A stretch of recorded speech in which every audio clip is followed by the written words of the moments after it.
সুপ্রিয় দর্শক, আপনাদের সকলকে স্বাগত জানিয়ে শুরু করছি বাংলাদেশ টেলিভিশনের নিয়মিত অনুষ্ঠান, জনপ্রিয়তম সামাজিক যোগাযোগ মাধ্যম ফেসবুক বিষয়ক অনুষ্ঠান ফেসবুকের সাত কাহন।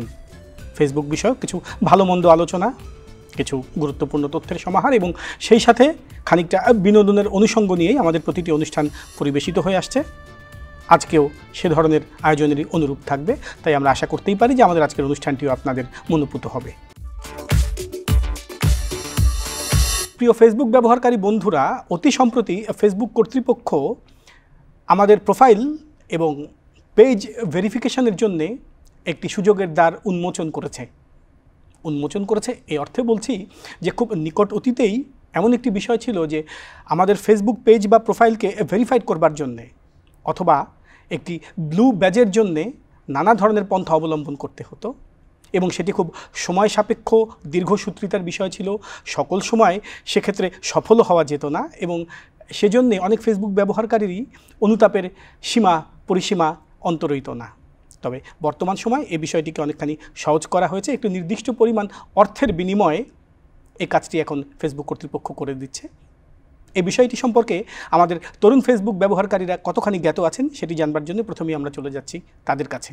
আমার মতে এই জিনিসটার ভালো দিকের চেয়ে খারাপ দিকটা বরং বেশি, কেননা আগে সেলিব্রিটিদের যেই নীল দাগটা আমরা দেখতাম বা ভেরিফাইড দেখতাম, তার মধ্যে আমরা বুঝতে পারতাম যে সেই মানুষটি একজন অথেন্টিক মানুষ।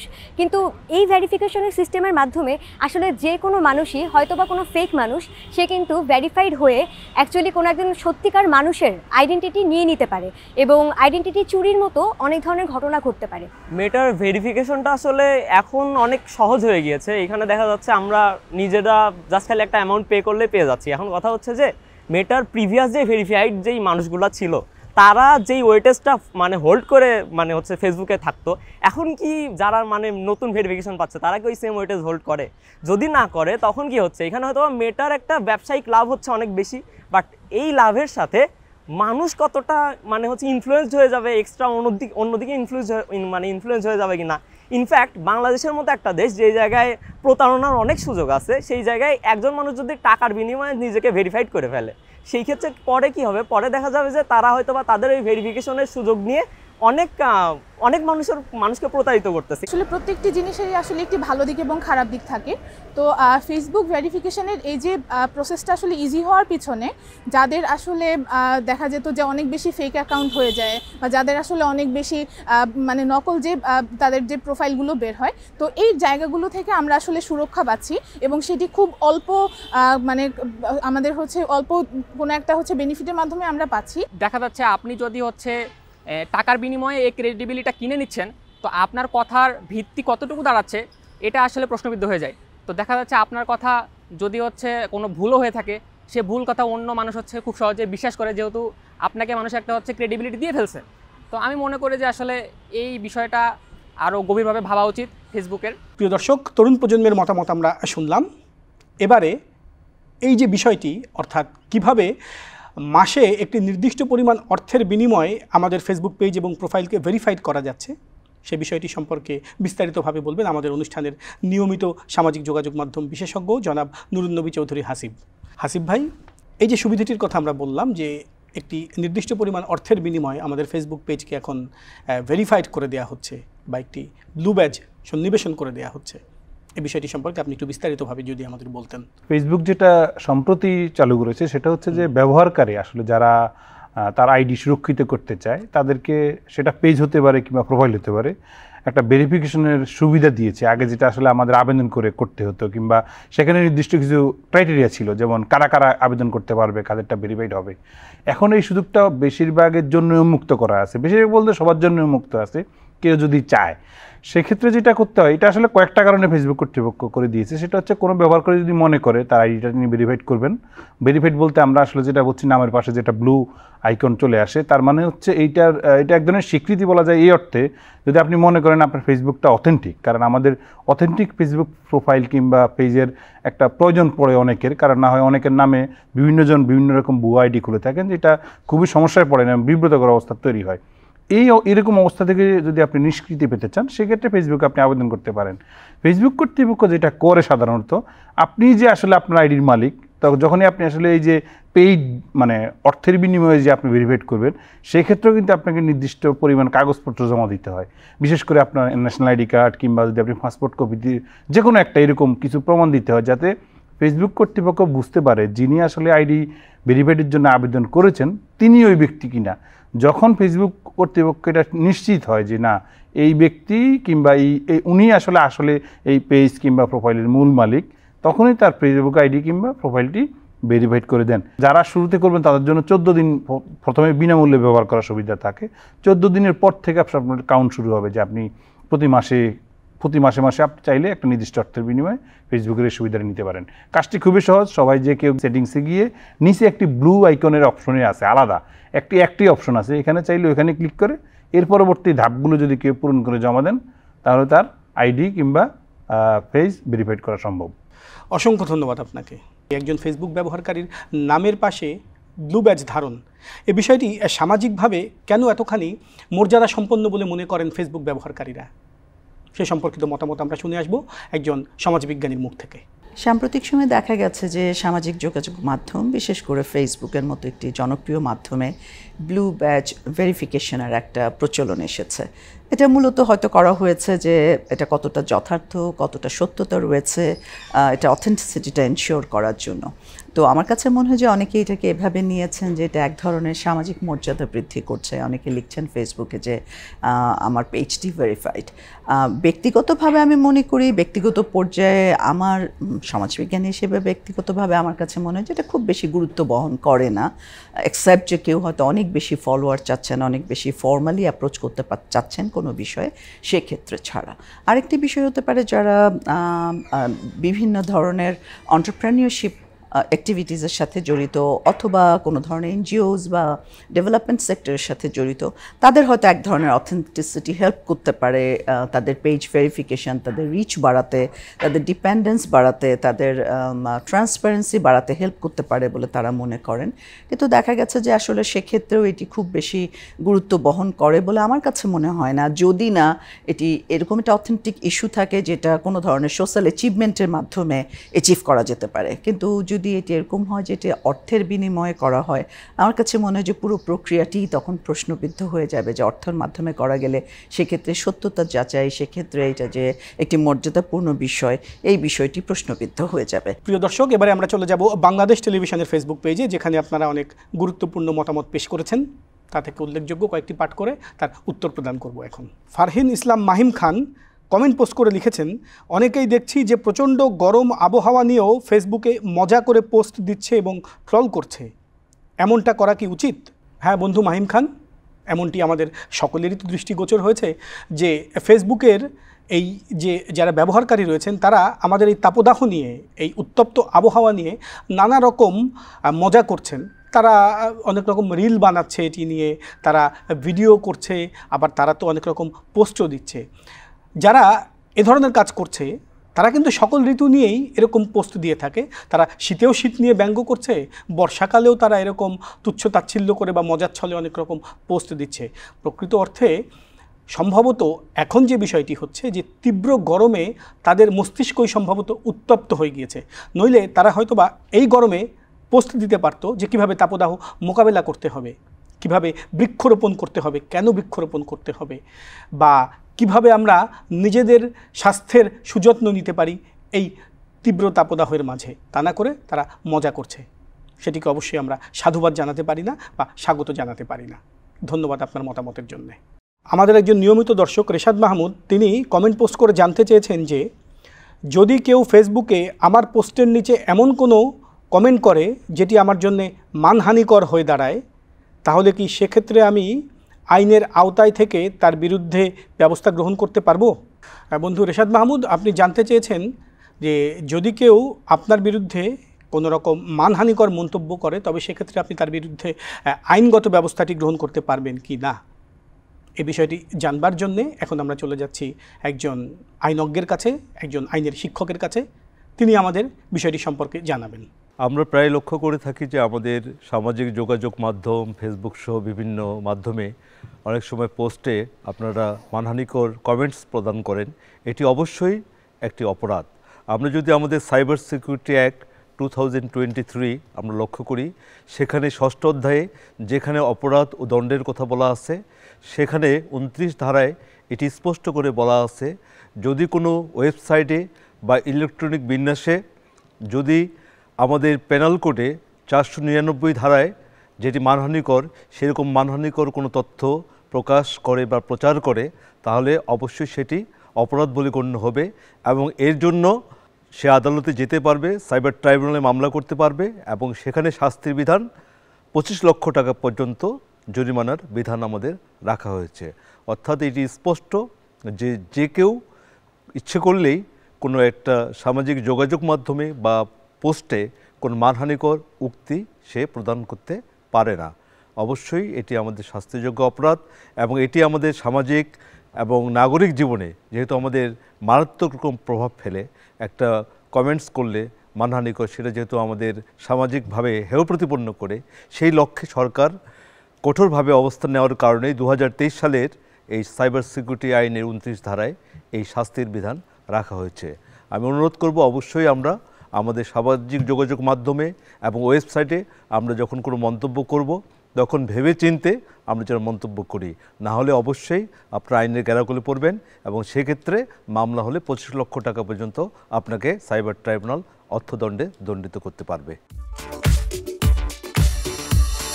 যেসব মানুষ বাস্তবে খুব নিজেদের পণ্ডিত মনে করে, ফেসবুকে তারাই সারাদিন অপরের সমালোচনা করে মরে। সুপ্রিয় দর্শক, আমরা উপনীত হয়ে গেলাম আমাদের আজকের অনুষ্ঠানের আলোচনা অংশে। এই অংশে যে বিষয়টি নিয়ে আমরা কথা বলবো সেটি হচ্ছে, ফেসবুকের মাধ্যমে অপরের সমালোচনা করা কি খুবই প্রয়োজনীয়? বিষয়টি নিয়ে কথা বলবার জন্য আমাদের সাথে রয়েছেন দুজন সম্মানিত অতিথি। আসুন দর্শক, আমরা পরিচিত হইনি তাদের সাথে। আমাদের সাথে রয়েছেন বিশিষ্ট শিশু সাহিত্যিক, ছড়াকার এবং বাংলাদেশ শিশু একাডেমির মহাপরিচালক জনাব আঞ্জিল লিটন, এবং রয়েছেন এ প্রজন্মের একজন অভিনয় শিল্পী ইশরাত জাহান। সম্মানিত অতিথিদ্বয়, আপনাদের দুজনকে স্বাগত জানাচ্ছি আমাদের আজকের অনুষ্ঠানে। প্রথমেই আমি জনাব আঞ্জিল লিটন আপনাকে জিজ্ঞাসা করব যে বাস্তবে অপরের সমালোচনা আর ফেসবুকে সমালোচনা, এই দুয়ের মাঝে কীরকম প্রভেদ আপনার কাছে প্রতিভাত হয়? বাস্তবে যখন মানুষ কথা বলে, যখন আপনি আমার সামনে থাকবেন, তখন আমি কিন্তু আপনাকে একটা রিডিং করে ফেলতে পারি।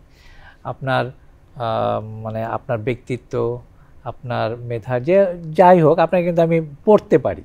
একটা মানুষকে দেখার মধ্যে দিয়েও কিন্তু পাঠ করা যায়। আর যেটি আপনি বলছেন ফেসবুকের বিষয়টি, এটি আসলে কেউ কাউকে দেখছি না, কেউ কাউকে না দেখার মধ্য দিয়ে আমি ভাবছি যে আমার কথাটা আমি বলে ফেললাম। কি আসলে যিনি বলেন বা যিনি এই ফেসবুকের মাধ্যমে তার উপস্থিতিটা দেখান, এটা আসলে তার নিজস্ব একটা ব্যাপার। তা আমার কাছে মনে হয় যে সমালোচনা তো অবশ্যই ভালো, কিন্তু এটি যখন আক্রমণাত্মক হয়ে ওঠে, এটি যখন খুব ব্যক্তিকেন্দ্রিক আক্রমণাত্মক হয়ে ওঠে, এটি আমার মনে হয় না যে কোনো ইতিবাচক কোনো বার্তা নিয়ে আসে। মাঝে মাঝে আমারও মনে হয় যে মানুষ এত কথা বলার জন্যে সারাটাক্ষণ এই যে বসে থাকে, সারাটাক্ষণ সে নিজেকে ব্যস্ত রাখছে, কি পর্যায়ে ব্যস্ত রাখছে। আবার এটাও ঠিক ঢালাওভাবে আপনি নেতিবাচক ব্যবহার ফেসবুকে হচ্ছে এটাও কিন্তু বলতে পারবেন না, তারও একটা ইতিবাচক দিক আছে। তা আমরা ইতিবাচকটাকে আমরা সাদরে গ্রহণ করে নিই। ইশরাত, আপনি যখন ফেসবুকে কোনো ছবি পোস্ট করেন তখন তো অনেকেই সমালোচনা করে নিশ্চয়ই, তো সেই সমালোচনাটাকে আপনি কিভাবে দেখেন? সবাই যে পজিটিভ মন্তব্য করবে এমনটাও না, কারণ একটা মানুষ তো সবার চোখে ভালো হয় না। হয়তো তার চোখে আমাকে ভালো লাগছে না কোনো দিক থেকে, সেজন্য সে নেগেটিভ একটা কমেন্ট করে ফেললো। তো সেটা নিয়ে তো আমার মনে হয় মাথাটা না ঘামানোই ভালো। জনাব আঞ্জিল লিটন, আপনার কাছে কি মনে হচ্ছে যে ইদানিং কোনো মানুষের অহেতুক সমালোচনা করতে গিয়ে আমরা প্রকারান্তরে তাকে পরিচিত করিয়ে দিচ্ছি বা তার একটি মূল্য সৃষ্টি করছি ফেসবুক জগতে, বিশেষ করে বা ফেসবুক ব্যবহারকারী অথবা নেটিজেনদের কাছে সেই ভাইরাল করে দিচ্ছি, যার ফলে প্রকারান্তরে তার সমালোচনা করতে গিয়ে কিন্তু তাকে লাভবানই আমরা করছি? এগুলোকে আপনি কিভাবে দেখবেন? আমার কাছে মনে হচ্ছে কি, আমরা তো আসলে একটা নতুন যুগে প্রবেশ করছি। আমাদের চিন্তা চেতনা, আমাদের আচরণ, সব কিছুর মধ্যে একটা বদল ঘটছে। আমরা কিন্তু বদলে যাচ্ছি, এবং এই বদলে যাওয়াটা আমি মনে করি একটা সমাজের যে রেভলিউশন বলে, যে সমাজের যে বিপ্লব বলে, এটাও কিন্তু এক ধরনের বিপ্লব। কিন্তু এই বিপ্লবের মধ্য দিয়ে অসুস্থতাটা একটু বেশি আসছে, মানসিক অসুস্থতাটা, চিন্তার দৈন্যতা বেড়ে গেছে। টোটাল বিশ্বব্যাপী যদি আমি চিন্তা করি, সমাজের এই কাঠামোগুলো বদলে গেছে। এই বদলে যাওয়ার সমাজের মধ্যে থেকে মানুষ এখন নিজেকে মনে হয় চিনতে পারছে না, যার ফলে ফেসবুক হয়ে গেছে কি একটা এমন একটা মাধ্যম হয়ে গেছে যে আমি কে, আমি কি, এটার চেয়ে আমি একটা কিছু বলবো, আমি একটা কিছু লিখবো বা আমি একটা কিছু কমেন্টস করব, সেটির মধ্যে মানে অসুস্থতাটা একটু বেশি আছে। দেখেন কথাবার্তার আচরণ বলেন, নান্দনিকতার যে জায়গাগুলো, সেখানকেও এই ফেসবুকের কারণে অনেক ধরনের অসুস্থতা ভর করছে কিন্তু, এবং এর মধ্য দিয়ে আমাদের চলার পথকে বাধাগ্রস্ত করছে। আসলে সৃজনশীল মানুষের মূল্যায়ন কম হচ্ছে, সৃজনশীলতা প্রকাশের ক্ষেত্রেও মানুষ সন্দিহান হয়ে হচ্ছে। মানুষ আসলে অলওয়েজ একটা দ্বিধাদ্বন্দ্বের মধ্যে আছে, আমি ডান দিকে যাব নাকি বাম দিকে যাব না, আমি এটা লিখবো নাকি এটা লিখবো না। এই যে মানুষের ভিতরে না একটা ভয়ও কাজ করছে, এবং যার ভেতরে ভয়টা কাজ করছে সেও কিন্তু আবার অন্যের দিকে একটা চোখ দৃষ্টি দিয়ে রেখেছে, আমি দেখি সে কি করে, সে কি ভালো করছে না মন্দ করছে সেটা বিষয় না। বিষয়টা হলো যে আমিও তাকে আক্রমণ করছি, কোনো কোনো ক্ষেত্রে, সর্বক্ষেত্রে বলবো না। তো আসলে এটা একটা মীমাংসাহীন একটা প্রশ্ন হয়ে গেছে আমার কাছে মনে হয় এই নতুন যুগে এসে। অবশ্যই। আচ্ছা ইশরাত, জনাব আঞ্জেল লিটন বলছিলেন যে সমালোচনার ভয় আমরা অনেক ক্ষেত্রে অনেক পোস্ট দিতে আমরা স্বাচ্ছন্দ্য বোধ করছি না ফেসবুকে। কখনো কি মনে হয়েছে যে এমন কোনো পোস্ট দেওয়া উচিত নয় তাতে করে আমি সমালোচনার তোপের মুখে পড়তে পারি, নাকি যে কোনো পোস্ট প্রদানের ক্ষেত্রেই আপনি সমালোচনাকে উপেক্ষা করে নির্ভীকভাবে আপনি এগিয়ে যান? হয়তো নেগেটিভ কমেন্ট করবে সেই ভয়ে আমার অনেক পোস্টই করা হয় না, কারণ আমি সমালোচনাটা পছন্দ করি না। তো সেজন্য আপনি অনেক পোস্ট দেওয়া থেকে অনেক বিরত? পোস্ট দেই না, অনেক ছবি বা অনেক ড্রেস আপ আমি সেটা পরে আমি আপলোড করতে চাই না। আচ্ছা আচ্ছা। কারণ সেটা মানুষ নেগেটিভ চোখে দেখে। লোক নিন্দার ভয়ে বা সমালোচনার ভয়ে তার ইচ্ছা থাকা সত্ত্বেও অনেক কিছু ফেসবুকে সে পোস্ট প্রদান করে না। তাহলে এখন আমাদেরকে তাহলে সমালোচনার ভয়ে ফেসবুক থেকে নিজেদের গুটিয়ে নিতে হবে? আমি কি বলতে চাই অবশ্যই আগে আমাকে ভাবতে হবে, নিজের ভাবনাটাকে আগে পরিষ্কার থাকতে হবে, শালীনতা অবশ্যই থাকতে হবে অবশ্যই। তো এবং আমি যখন একটা কিছু বলবো এটা নান্দনিকতাও থাকতে হবে। কিন্তু হচ্ছে কি এখন ফেসবুকটা একটা আয়ের উৎসও বটে। এখন মানুষের রিলস বানাচ্ছে, আপনার ভাবলে খুব অবাক লাগে, ধরেন একটা ঝগড়া হচ্ছে, এটা একটা রিল বানালো, যার কাছে যাচ্ছে বা যে এইটাকে পোস্ট করতেছে তার হয়তো অ্যাকাউন্টে অনেক অর্থ জমছে, মানুষ দেখছেও, মানুষ দেখেও কৌতূহলবশত দেখি না কি হয়, দেখি না কি হয়, দেখি না কি হয় করতে করতে একদল দেখছে, আরেক দল মানে নেতিবাচক দিকগুলোকে প্রাধান্য দিচ্ছে। আমার কাছে মনে হয় যে আমি যখন ফেসবুকটা ব্যবহার করব আমি সেটাই করব যেটা অবশ্যই শালীন। আমরা যখন সমালোচনা করছি তখন আত্মসমালোচনার পথ থেকে কেন দূরে থাকছি? এটা ওপেন মার্কেট, তাই না? তো ওপেন মার্কেটে আপনার ভালোটা কেউ গ্রহণ করলো বা কেউ খারাপটা গ্রহণ করলো, কেউ আপনার ভালোটাকে খারাপভাবে দেখলো, দেখতে পারে। কিন্তু আমি মনে করি ফেসবুকের এই যে একটা বড় একটা বাজার, এই যে একটা উন্মুক্ত একটা ময়দান হয়ে গেছে ফেসবুকটা, তো সেখানে যদি ভালোর চর্চা করি তাহলে আমি ভালো কিছু বলতে পারবো। এটা আসলে মানে একেবারেই যে সব সময় যে আপনি নেগেটিভ কিছু হচ্ছে, নেতিবাচক কিছু হচ্ছে তাও না। কিন্তু একটা ভালো বই পড়লে আমি কিন্তু অবশ্য সেই বইয়ের কথাটা আমি আমার বন্ধুদের জানাতে পারি যে আমি এমন একটি বই পড়লাম, পড়ে দেখতে পারো। আমি মনে করি প্রত্যেকটা মানুষ যার যার জায়গাতে সে কিন্তু এক ধরনের দার্শনিকতা কিন্তু আছে। সেই জায়গা থেকে সে যদি তাকে যেটাকে ভালো মনে করলো সেটা যদি সে আরও হাজার বন্ধুদেরকে জানাতে চায় অবশ্যই সে জানাতে পারে। তাই মনে করি যে ফেসবুকের মধ্য দিয়ে আমরা একটা ভালো বই পড়লে ভালো খবরটা দিই, ভালো কিছু দেখলে ভালো কথাটা বলি। আবার ফেসবুক কিন্তু ধরেন অনেক সমস্যার কথাও কিন্তু বলে, রাস্তাঘাটের সমস্যাও কিন্তু মানুষে চট করে একটা লাইভ দিয়ে একটা ফেসবুকে আপলোড করতেছে, কেউ না কেউ সমাধান পাচ্ছে, কেউ না কেউ বিপদ থেকে উদ্ধারও পাচ্ছে। ফেসবুকের মাধ্যমে কত বন্ধু আবার মিলে গেছে, ফেসবুকের মাধ্যমে হারানো ছেলেকে মা ফিরে পেয়েছে, এরকম ঘটনাও তো ঘটছে, তাই না? তো আমি যাকে চিনতাম না বা আমার বিশ্ববিদ্যালয় জীবনে যারা বন্ধু ছিল কতদিন দেখি না তাদেরকে, কোনো এক ঘটনাচক্রে 30 বছর 35 বছর হয়ে গেল হয়তো আমার এই বন্ধুটা আমার সাথে যুক্ত হয়েছে, এটা কিন্তু হচ্ছে। এটা আশা করি আপনার ক্ষেত্রেও হয়, অনেকের ক্ষেত্রেই হয়। তো এইটার মধ্য দিয়েই কিন্তু একটা ভালো চর্চা হতে পারে। তাই মনে করি যে ফেসবুকের এই যে সাতকাহন, ফেসবুকের সাতকাহনের মধ্য দিয়ে আমরা নেতিবাচকটাকে দূরে রাখি, ইতিবাচকটাকে কাছে রাখি। এবং আজকে এই যে ফেসবুককে ঘিরে এই যে বিশেষ করে যে উদ্যোক্তা যারা, বা আপনার নারী উদ্যোক্তার কথা বলছিলেন, আপনার নারীদের কথা বলছিলেন, এবং তারা যে প্রোডাক্টগুলো বিক্রি করছে, এটা ফেসবুক কিন্তু একটা বড় একটা মার্কেট, অবশ্যই, তাই না? অবশ্যই। এইটার মধ্য দিয়েই কিন্তু ভালো চর্চা হচ্ছে। জি, এটা তো আসলে দৃষ্টিভঙ্গির ব্যাপার। এই মত প্রকাশের মধ্যে, মত প্রকাশের স্বাধীনতা তো অবশ্যই ভালো, তাই না? কিন্তু এর মধ্য দিয়ে কতটুকু করলে আমার ব্যক্তিত্বটাকেও প্রকাশ পাওয়া যায়। ফেসবুকের কমেন্টস পড়লেও কিন্তু অনেকের ব্যক্তিত্ব বোঝা যায় যে সে আসলে কোন ব্যক্তিত্ব সম্পন্ন মানুষ, বা তার দেশ, সমাজ, রাষ্ট্র, মানুষ, হ্যাঁ, এই যে তার চারিপাশ সম্পর্কে তার ধারণা কতটুকু বোঝা যায়। ব্যক্তিত্ব বলতে যে একদম বড় প্রতিষ্ঠিত মানুষের কথা তাও না, একটা শিশুরও কিন্তু ব্যক্তিত্ব আছে। মানে আমাদের যে ফেসবুকের যে ব্যবহারটি হচ্ছে, বা আমাদের শিশুদের কাছে যে মোবাইল ফোনটি যে চলে যাচ্ছে, আমাদের এখানে আসলে ওইভাবে কোনো রেস্ট্রিকশানটা এখনও তৈরি হয়নি। তো আমি মনে করি যে এই রেস্ট্রিকশানটা থাকুক, শিশুরা যাতে এইটা থেকে দূরে থাকুক, আর আমরা ভালোর কিছু চর্চা করি এবং আমার ব্যক্তিত্ব প্রকাশ পাক ফেসবুকে আমার এই ছোট্ট একটা কমেন্টসের মধ্যে দিয়ে। আপনাদের দুজনকেই অসংখ্য ধন্যবাদ। আপনারা অনেক ক্লেশ স্বীকার করে অনেক তাৎপর্যপূর্ণ কথা বলে আমাদের অনুষ্ঠানকে সমৃদ্ধ করেছেন। সুপ্রিয় দর্শক, আমাদের আজকের অনুষ্ঠানের এখানেই যবনিকাপাত ঘটল। ফিরে আসবো আবার এক পক্ষকাল পরে, আশা করতেই পারি তখনও আপনারা দর্শক হিসেবে এই অনুষ্ঠানটি পর্যবেক্ষণ করবেন। আর আমাদের সাথে নিয়মিত সংযোগ রক্ষার্থে আপনারা লাইক দিন অথবা কমেন্ট পোস্ট করুন আমাদের ফেসবুক পেজে, যেটির আইডিটি স্ক্রিনে দেখতে পাচ্ছেন। সকলের সুস্বাস্থ্য কামনায় অনুষ্ঠান শেষ করছি।